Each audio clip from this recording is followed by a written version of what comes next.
My wife had a bad feeling about my sister's fiancé, and I found out why. I never looked at family the same. Listen, do you believe in gut feelings? I always laughed at that stuff, thought it was complete bullshit, until 3 weeks ago. My sister's calling me every single day now, crying, begging me to work things out. Funny thing is, a month ago, she called me pussy whipped in front of my entire extended family at Sunday dinner. Yesterday, I saw her at the gas station counting quarters and dimes to pay for gas. 6 months ago, she was bragging about her perfect fiancé, who was going to take care of her like a princess forever. Name's Rick, 31 years old. I'm a certified welder at a petrochemical plant just outside Houston. I make about $75K a year, which around here means I can afford my mortgage and still have enough left over for weekend beers. I grew up with just my mom after my dad decided to disappear when I was 9. Real classic American story, right? My wife, Sarah, we met 8 years ago at a nursing graduation party. She's an RN who works 12-hour shifts dealing with people on the worst days of their lives, and she still comes home asking about my day. Heart of pure gold, that woman. But here's the thing about Sarah that took me years to appreciate. She has these weird intuitions about people. She can walk into a room and within 10 minutes tell you who's lying about their job, who's cheating on their spouse, who's got serious money problems they're hiding. Perfect example. About 3 years ago, she told me, "Don't go to work today," completely out of nowhere. I was already dressed, lunch packed, keys in hand. She looked genuinely terrified and said, "Rick, something really bad is going to happen if you drive to work today." I thought she'd lost her mind, but it was raining harder than I'd seen in months, so I called in sick.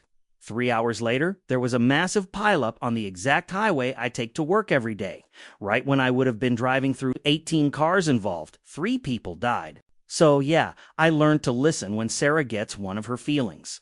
My sister Katie is 28, and she's always been what you might call high maintenance. You know, that person who's never really worked a real job, always had everything handed to them. That's Katie. While I was working after school, starting at 14. Katie was getting weekly manicures funded by Mom's credit card. When I moved out at 19, Katie stayed home until 26, paying 0 rent. She's worked maybe 8 months total in her entire adult life. There's always some excuse. The job was beneath her. The boss was sexist. The hours interfered with her social life. Mom always enabled it. "Katie's just more sensitive than you were," she'd say. Katie always treated me like the simple brother who lets his wife control everything.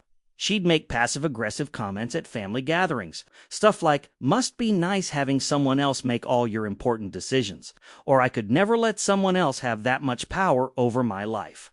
3 months ago, Katie announced she was getting married to Douglas, a guy she'd met at some downtown bar about 6 months earlier.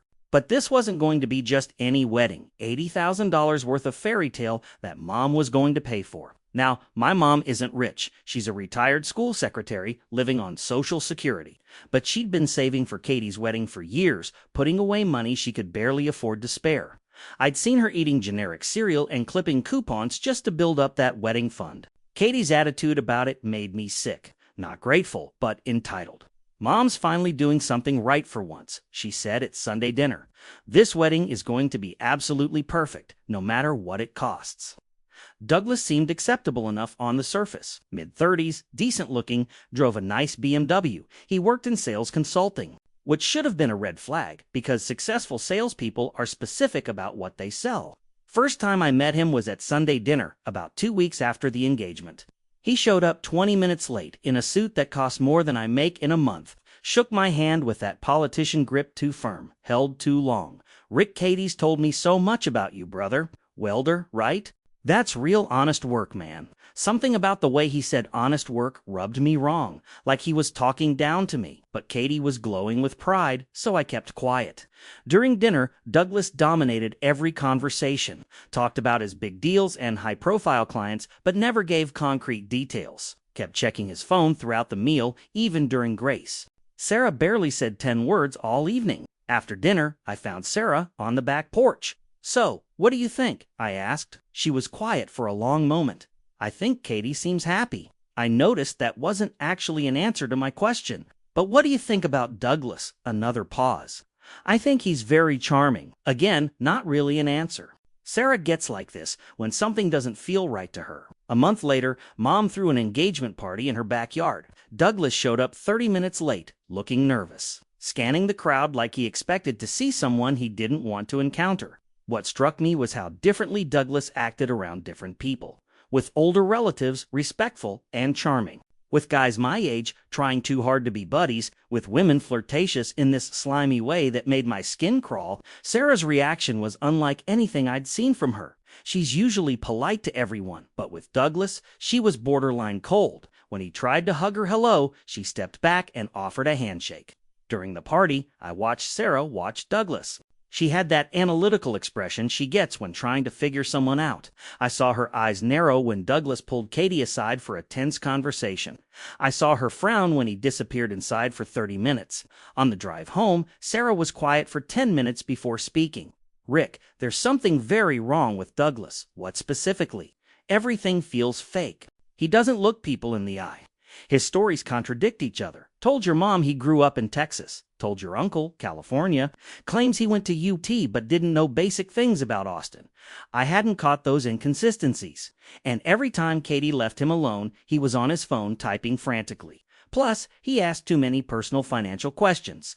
Why does your sister's fiancé need to know about our mortgage and credit limits?